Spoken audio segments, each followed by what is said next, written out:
Whew, that was a rough month. I kicked off the new year with a new 30-day challenge, 25% in 30 days using SPY-T trading. Did I make it? No. What did I do? I'll tell you in a moment.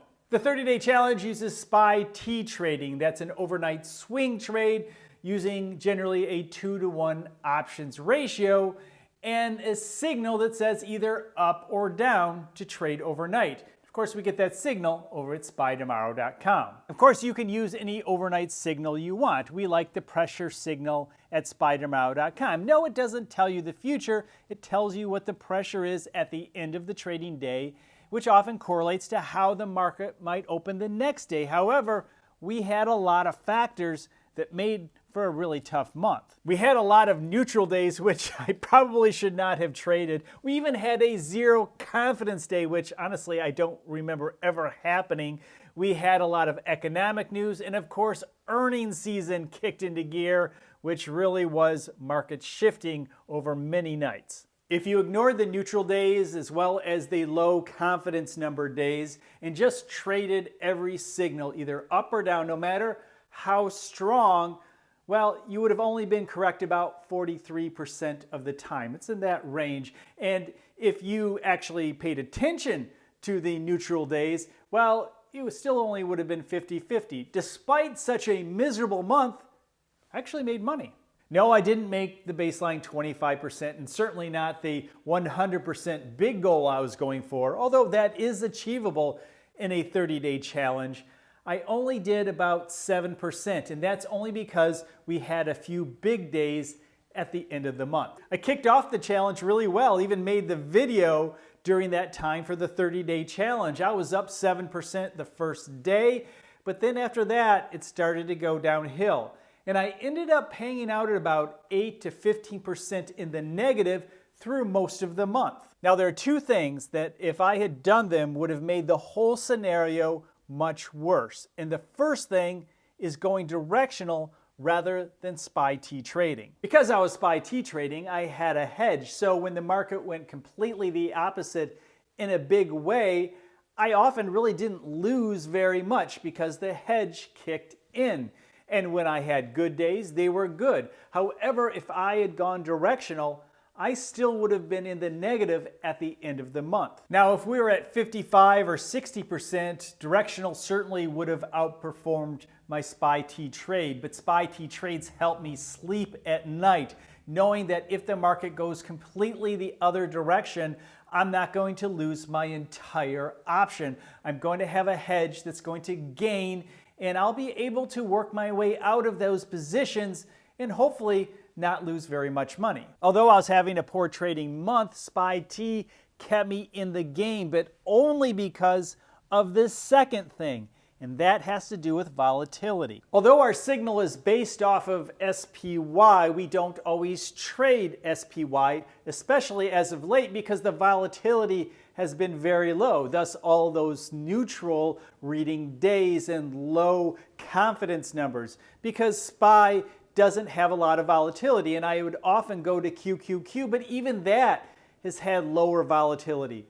So lately, as of maybe mid-fall, I've been trading a lot more IWM, which as you can see, has a lot more volatility right now, and that volatility kept me in the game. The thing is, if I had traded SPY during this time, this whole thing would have been a lot uglier. As represented in all those neutral days, there was not a lot of movement and pressure within SPY, and we would have just lost money based on theta alone.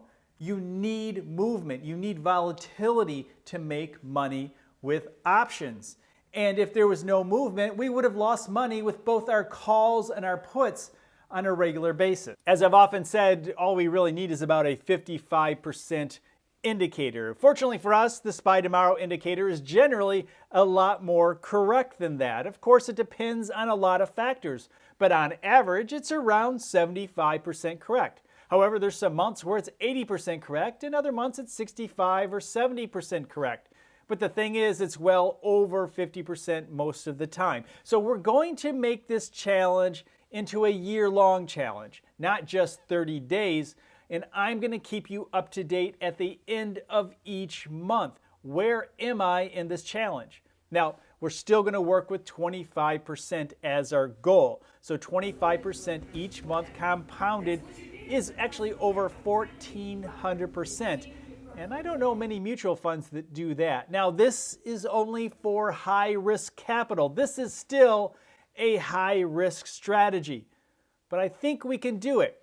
I'll keep you up to date. I'm starting off behind with only a 7% gain, which is not too bad, for the first month. I'll let you know what happens at the end of each month, and maybe you'll join me. Let me know how you're doing in the SPY-T challenge. So having a rough month, I couldn't help myself. I did do a little day trading within that account. However, like usual when I'm day trading, I lost. I generally don't do very well day trading, so I just zeroed out all the day trading. That didn't affect the overnight swing trade totals, but I'm not going to do that anymore. I just want to focus on the overnight swing trade, get that right. And that's the way we need to look at it. Don't look at it day in, day out. Just look at it at a week at a time, a month at a time. You're going to buy at the end of the trading day, sell in the morning, and move on with your day. You got better things to do than stare at the stock market. But take a look at the end of the week. What are some things you could have done better? Your trading can always improve. Mine can always improve. I can do things better, especially when exiting out of our trades.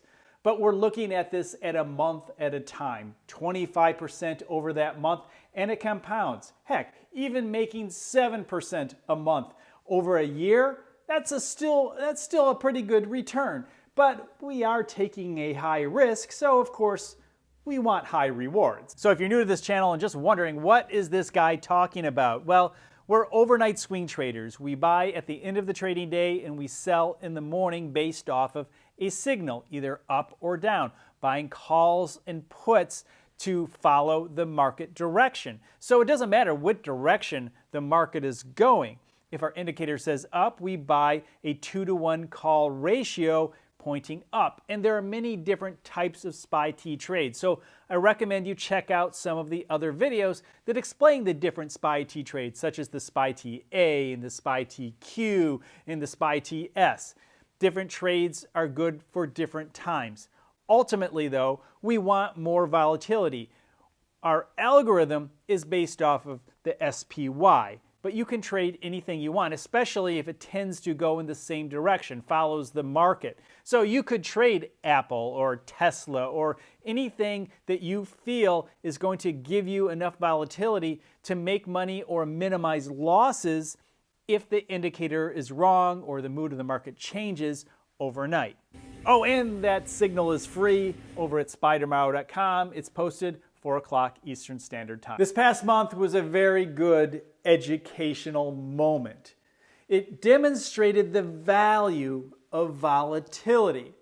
Now, generally for our SPY-T trading, we're dependent on the indicator because it's usually correct. And at the end of the 30 days, it's been correct most of the time and we're up. However, over the last 30 days, at least in my trading, I was only correct about 43% of the time, which means I depended much more on that volatility. The name of the game is maximizing your gains and minimizing your losses. And most of the time I traded the SPY-T B trade, if not more so the SPY-T B T trade.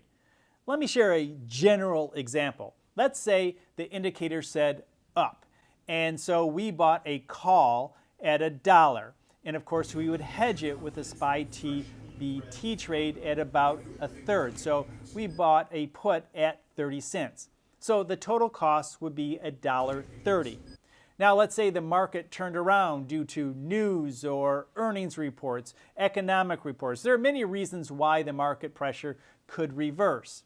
And so let's say that our put doubled in price from 30 to 60 cents, but yet our call went from $1 down to 50 cents, right? So now the total value is $1.10 from the night before when it was $1.30. So we lost $20.